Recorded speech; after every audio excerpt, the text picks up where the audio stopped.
आगे बढ़ते हुए सीधा आपको देहरादून लिए चलेंगे। भारतीय सामाजिक विज्ञान संस्थान में कार्यक्रम रखा गया है, जहां पर 24वें अंतर्राष्ट्रीय सम्मेलन का शुभारंभ कार्यक्रम है। मुख्यमंत्री पुष्कर सिंह धामी लाइव हैं।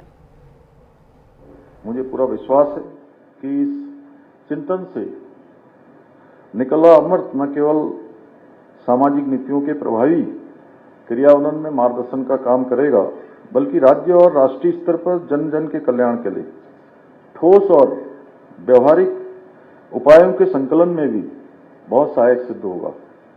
मैं इस विशिष्ट अधिवेशन के आयोजन हेतु देवभूमि उत्तराखंड को चुनने के लिए IASSI के समस्त पदाधिकारियों का मैं आभार व्यक्त करता हूं।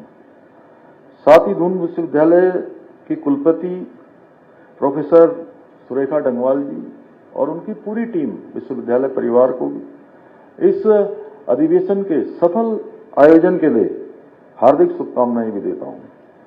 भाइयों बहनों, आदरणीय प्रधानमंत्री श्री नरेंद्र मोदी जी के दूरदर्शी नेतृत्व में भारत में सबका साथ, सबका विकास, सबका विश्वास, सबका प्रयास के मूल मंत्र के साथ निरंतर कार्य हो रहा है। आदरणीय मोदी जी के प्रधानमंत्री बनने के उपरांत पिछले 11 वर्षों में कई नीतियों एवं योजनाओं के माध्यम से देश के हर वर्ग के कल्याण की दिशा में संकल्पित होकर प्रयास किए जा रहे हैं। आज अंतिम छोर में खड़ा व्यक्ति उसके कल्याण के लिए प्रारंभ की गई जनधन योजना, उज्ज्वला योजना, प्रधानमंत्री आवास योजना, आयुष्मान भारत योजना और मुफ्त राशन योजना जैसी अनेक जन कल्याणकारी योजनाओं का लाभ आज देश के करोड़ों करोड़ों लोगों को मिल रहा है। वहीं solar mission, electric mobility, green hydrogen mission, स्वच्छ भारत मिशन, नमामि गंगे अभियान, प्लास्टिक मुक्त भारत अभियान जैसी योजनाएं पर्यावरण संरक्षण के साथ साथ जीवन की गुणवत्ता सुधारने की दिशा में भी अहम भूमिका निभा रही हैं। भाइयों बहनों, आदरणीय प्रधानमंत्री जी के मार्गदर्शन में और उनके निरंतर सहयोग से हमारी सरकार भी देवभूमि उत्तराखंड में सामाजिक न्याय की अवधारणा को मजबूत करने के साथ साथ सतत विकास की दिशा में भी निरंतर कार्य कर रही है।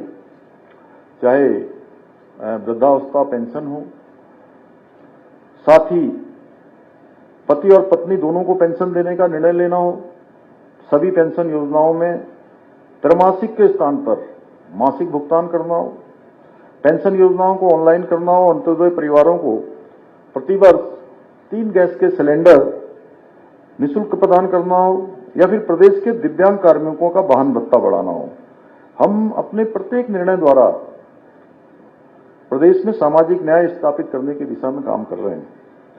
यही नहीं, हमारी सरकार ने वर्ष 2030 तक सतत विकास के लक्ष्यों को प्राप्त करने के लिए पूरी संकल्पता के साथ प्रतिबद्ध होकर हम काम कर रहे हैं। हमारा लक्ष्य है कि राज्य में आर्थिक, सामाजिक और पर्यावरणीय स्थिरता बनाए रखते हुए सतत विकास के लक्ष्यों को प्राप्त करने के साथ साथ एक सुरक्षित और न्यायपूर्ण व्यवस्था सुनिश्चित की जाए। इस दिशा में हाल ही में हमारी सरकार ने इकोलॉजी और इकोनॉमी के संतुलन को सुनिश्चित करने हेतु त्रिस्तंभी एवं 9 सूत्री नीति की शुरुआत की है, जो सतत विकास के लक्ष्यों को प्राप्त करने में एक महत्वपूर्ण पहल है।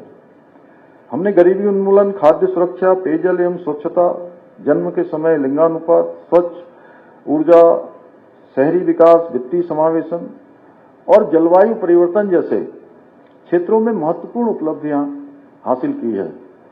हमारी सरकार मुख्यमंत्री महिला उद्यमिता प्रोत्साहन योजना, सौर ऊर्जा क्रांति अभियान, स्मार्ट सिटी मिशन और मुख्यमंत्री शहरी आजीविका योजना जैसी अनेक योजनाओं के माध्यम से इन क्षेत्रों को सशक्त बनाने का काम कर रही है।